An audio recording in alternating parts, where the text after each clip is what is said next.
Bilang pagbabalik-aral mula sa nakaraang episode, ang rabies ay naipapasa sa pamamagitan ng laway ng isang hayop na infected nito. Dahil laway ang pinanggagalingan, madalas itong nakukuha sa kagat o anumang sugat na bumaon sa balat at nagdugo.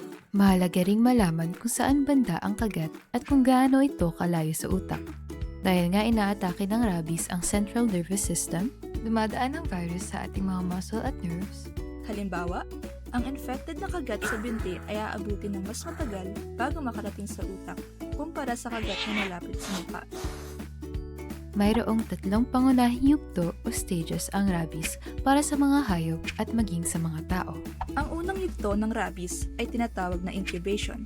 Bagamat wala pang nararamdamang sintomas dito dahil nasa loob na ng katawan ang rabies. Ang incubation ng rabies ay maaaring tumagal ng 2 linggo hanggang ilang buwan. Mayroon pa ngang naitalang kaso kung saan umaabot ito ng 10 taon. Ang incubation period na ito ang pinakamagandang pagkakataon para agapan ang virus at magbabakuna. Ang ikalawang yugto naman ay ang itinatawag natin na prodromal phase. Dito na magsisimulang lumabas ang mga sintomas ng rabies dahil naapektuhan na nito ang nervous system.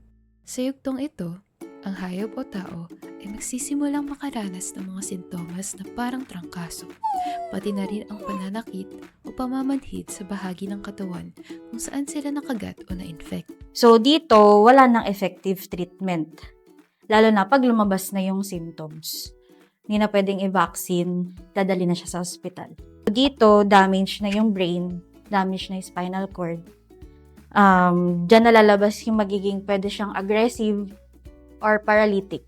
Ang furious rabies ay may mga sintomas tulad ng pagiging agresibo, pangingisay, at matinding pagkalito. Para naman sa dumb o paralytic rabies, ang mga sintomas nito ay paghihina at pagkaparalisa. So humans pwedeng may hallucinations, agitation, and as I mentioned earlier, hydrophobia. Yung takot na takot sa tubig. Yung iba hindi na dumadaan sa naglalaway, yung parang nag-seizure, ganyan. Napaparalyze na lang sila. Actually, hindi pa yan yung tapos. Kasi next niyan, comatose na. Then death. Ngunit tandaan, hindi lahat ng mga hayop ay may rabies.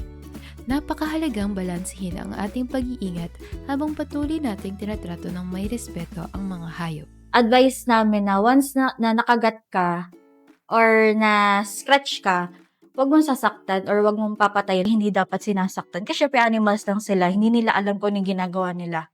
Tayo alam natin ginagawa natin. Responsibility natin sila. So, kailangan responsibility rin natin na ipabakuna sila, no? At kapag ilalabas natin sila, make sure na nakatali. We treat our pets as family, di ba? Parte rin ng ating responsibilidad as pet owners yung medical health, yung treatment and preventive care para sa kanila, including rabies vaccines. Parte ng pagmamahal actually ang pagiging maingat. Ang rabies ay isang nakakamatay na sakit, kaya napakahalagang maging maalam at humingi ng tamang tulong. Hindi lang ito para sa iyo at sa mga alaga mo, kundi para na rin sa inyong komunidad. Dahil lahat tayo ay may mahalagang parte upang maging rabies-free ang ating bansa. If mahal mo, iingatan mo sila.